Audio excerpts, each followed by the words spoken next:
La hulla. La sangre negra de Asturias palpita en la vena de la cuenca minera que arañan estos hombres diariamente.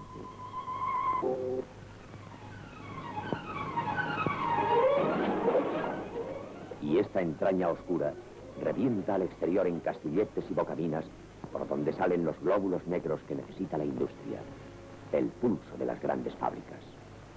El carbón sale a la luz del día como naciendo del vientre generoso de la tierra.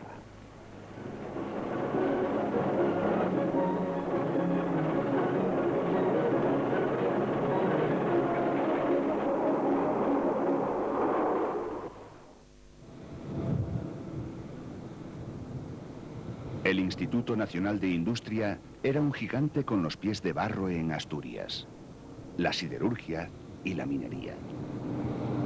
Esta última era un nuevo ejemplo de la crisis permanente de la región, cerrada en falso durante la dictadura franquista con la creación de UNOSA, y que la llegada de la democracia vuelve a encontrar sin aplazamiento posible.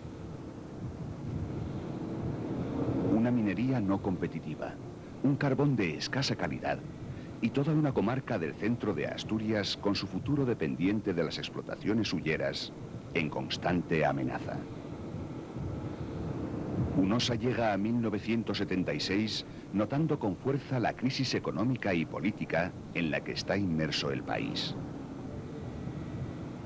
Los conflictos en los pozos fueron constantes y de larga duración, tanta que la empresa batió récords de baja productividad y se vio abocada a una reestructuración organizativa.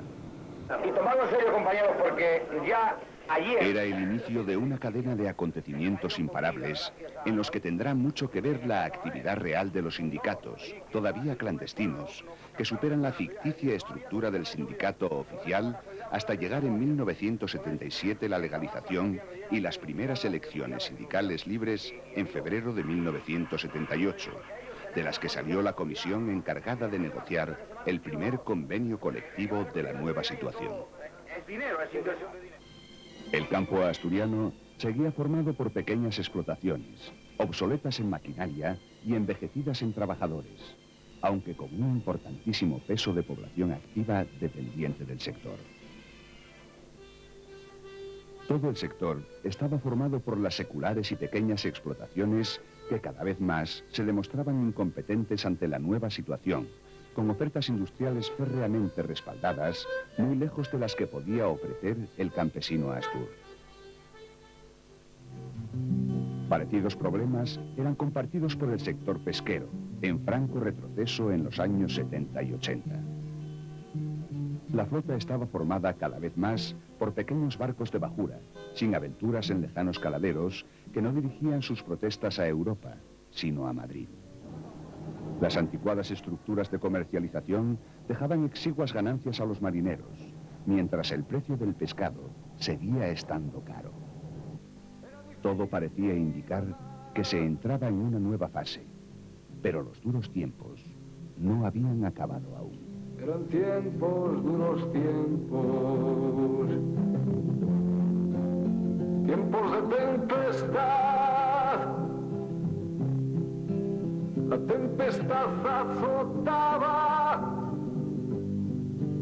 los corazones y el mar, y en olas y en corazones soplaba un viento infernal. Era el soplo de los hombres, era el soplo de Satán. Era difícil vivir, era difícil amar, era difícil vivir, era difícil amar.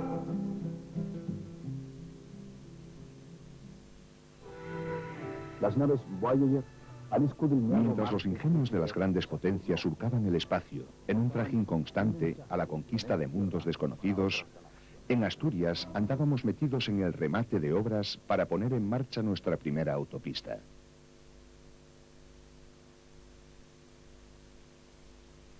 Por aquellos años era esta, en cuanto a comunicaciones, una región con acusadas evidencias de un notable subdesarrollo.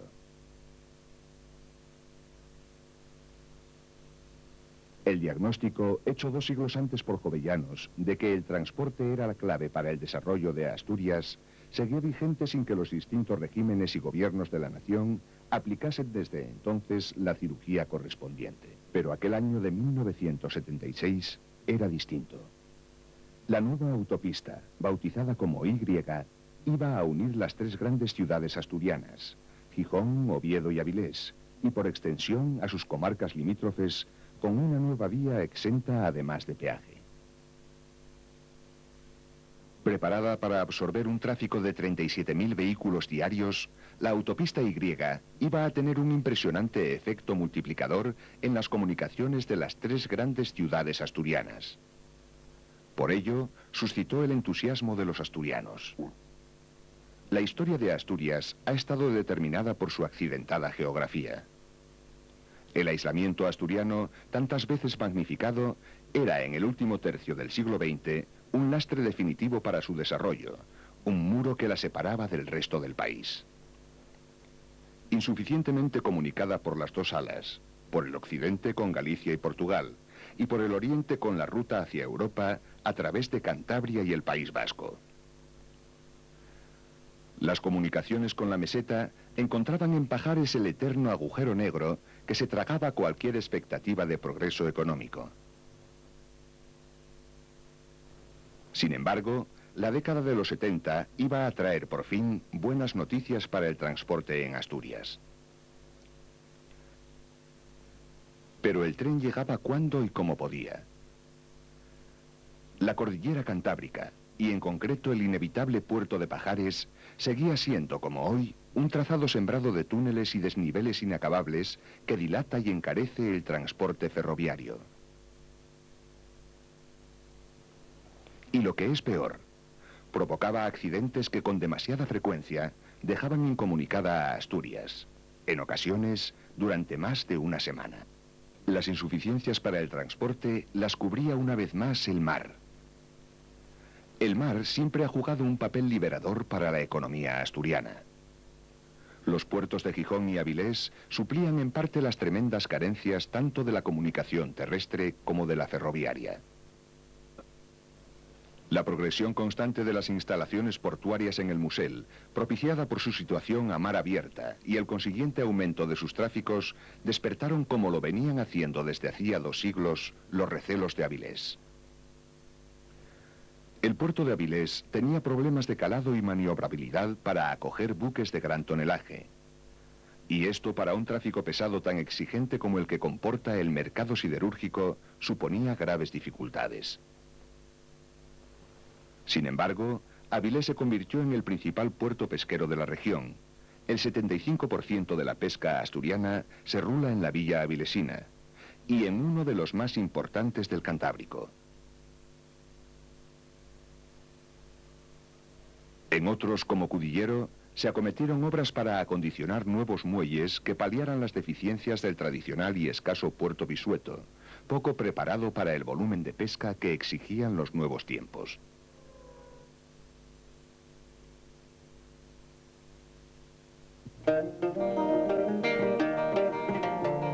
Mientras tanto, iban avanzando las obras en la autopista Campomanes-León.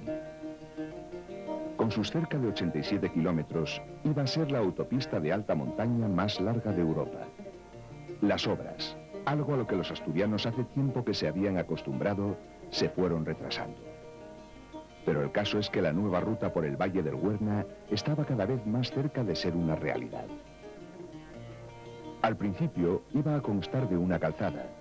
Luego se modificó el proyecto y en parte del trayecto constaba de 2, excepto en algunos tramos, y sobre todo en la zona de los túneles largos como el de Pando o el Negrón. La obra era fundamental para Asturias.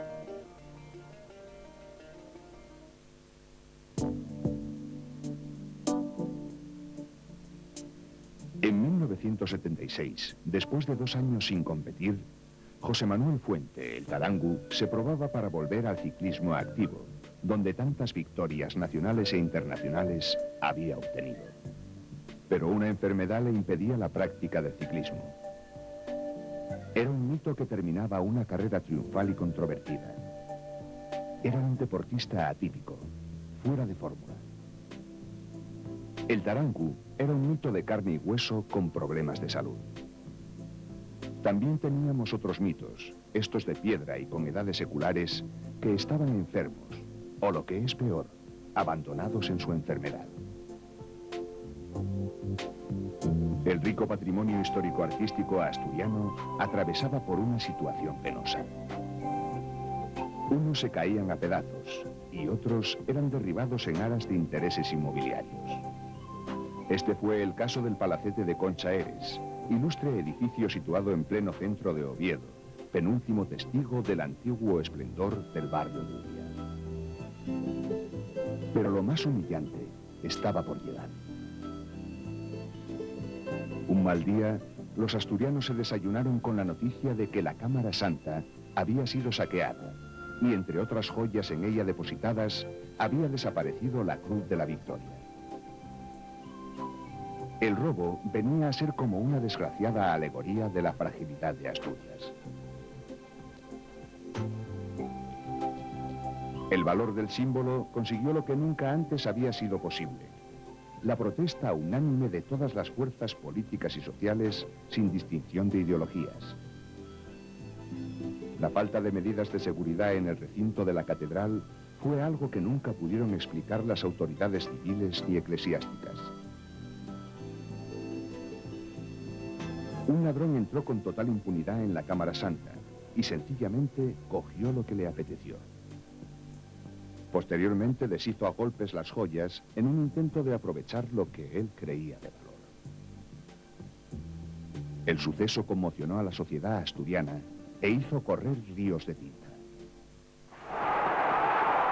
Los equipos más representativos del fútbol asturiano tenían suerte desigual. Entre 1977 y 1979, el Sporting se convierte en el equipo revelación de la Liga Española y se clasifica durante 2 años para jugar la Copa de la UEFA. Castro, Matela, Joaquín, Ferrero, Churruca y Quini eran las figuras más relevantes de aquel Sporting histórico.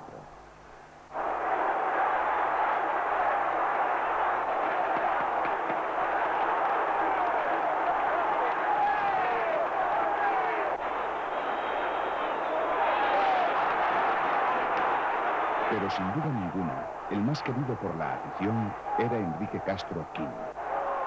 Su marcha al Barcelona dejó un enorme hueco que no pudo cubrir ni un internacional portugués del prestigio de Gómez.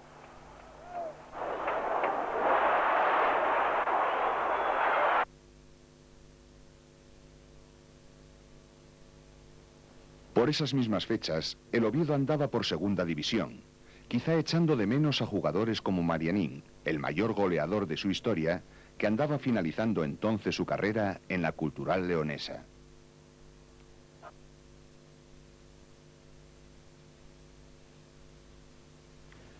Sin embargo, Oviedo vibró con la Copa del Rey que ganó en Salamanca el Club Patín Cibeles. Fue una emocionante final ante el Barcelona y un hito en el deporte asturiano.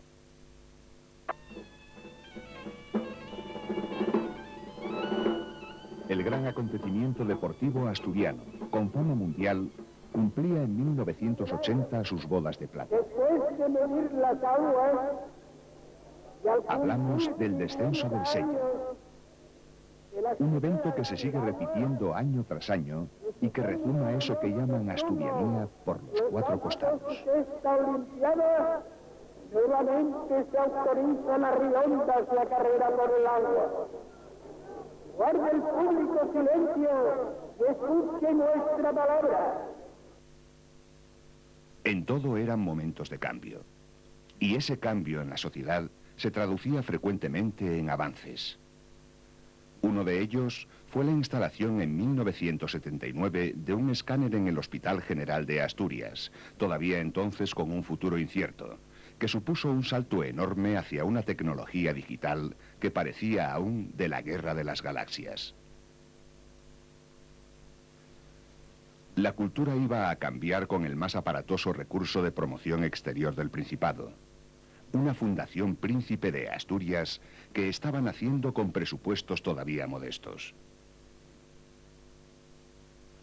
Los principales cuarteles asturianos, el Milán en Oviedo y el Simancas en Gijón, aún no habían abandonado el centro de las ciudades y eran recintos propicios para ese acercamiento entre ciudadanos y ejército, aunque los primeros parecían evolucionar más en sus formas que el segundo.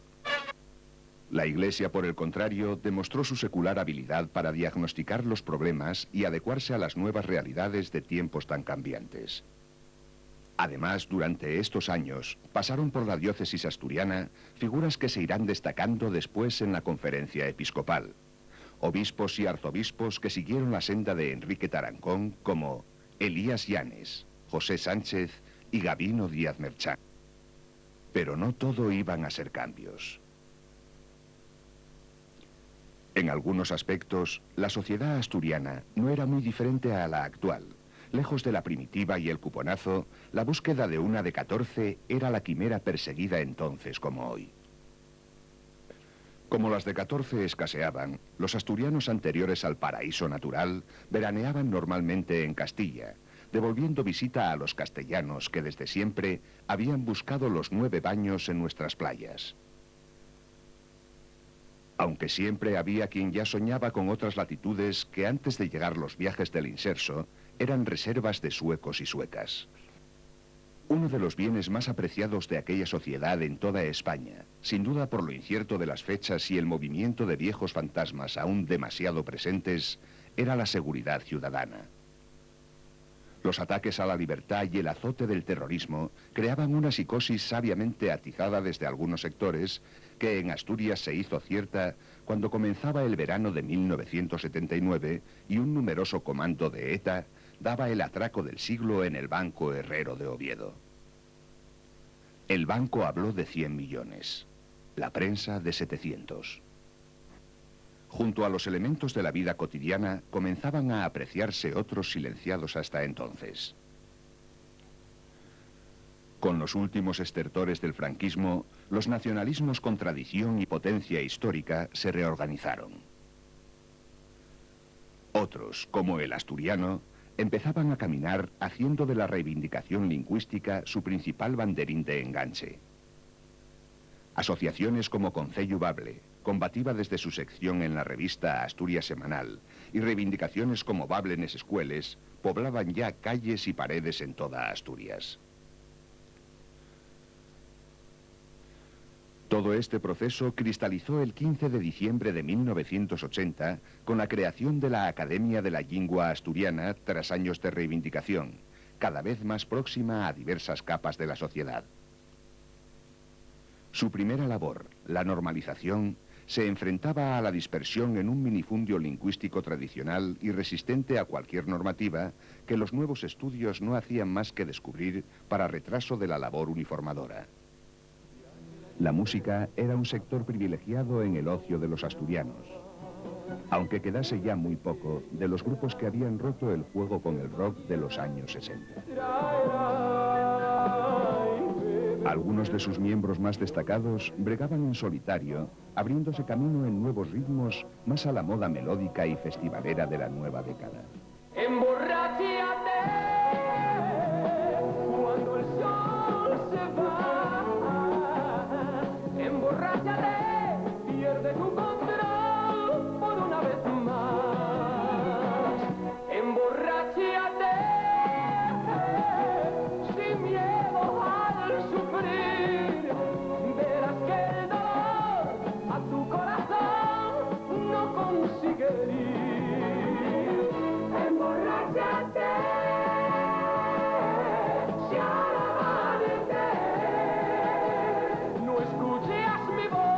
Encuentras calor junto a ti, mujer. Emborráchate, hazme caso a mí. Emborráchate.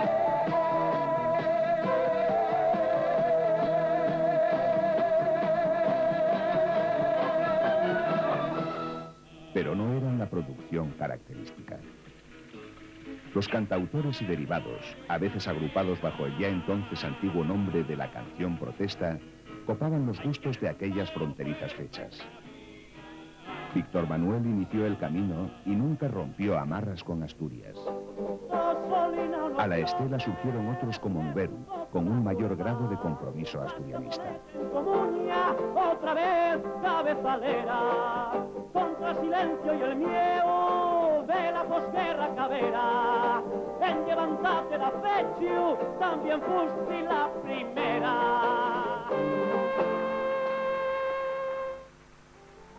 Per eso Asturias de la mar, he pasado no lo escaezas.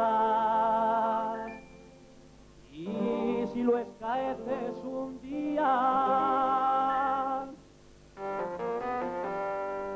Dios te libre de Castilla.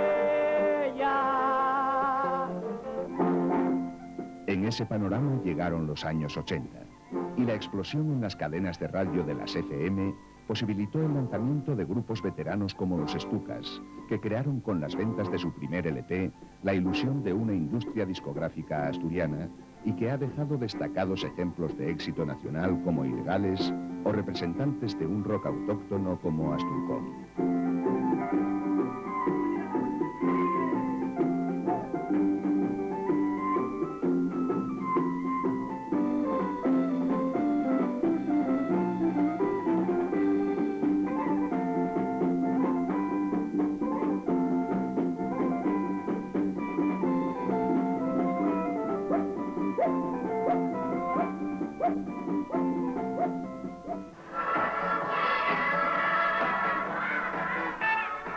Ligado a la música, iba gran parte del disfrute de tiempo libre de aquella sociedad.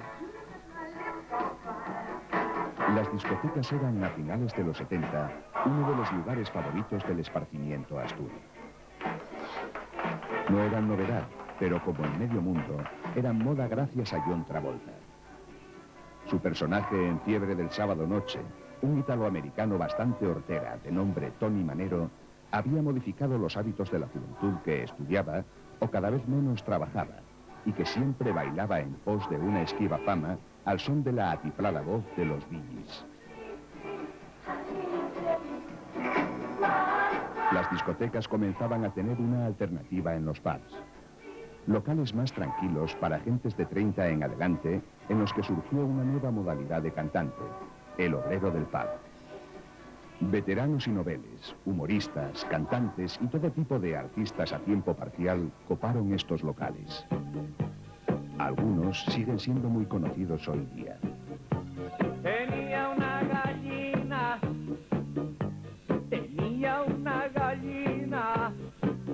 y la muy desgraciada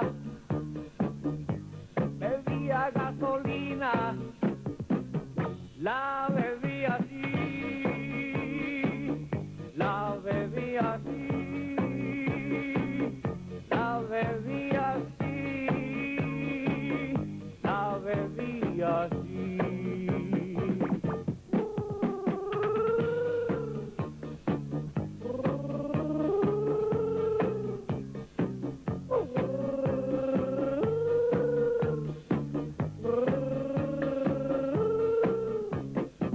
Las mujeres más bonitas se llevaba. Todo esto no impedía que desde años atrás en Asturias proliferasen todo tipo de inclasificables pioneros del videoclip norteño, como el inefable Charro Incógnito.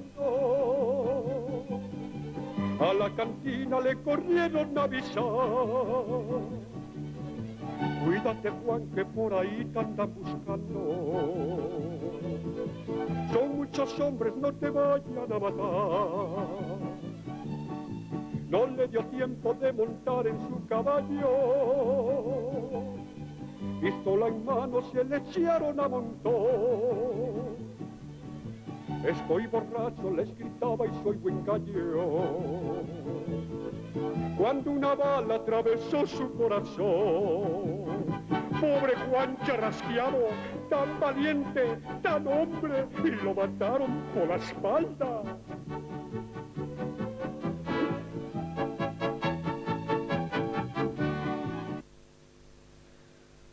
En el otro extremo de la balanza se encontraba el cine.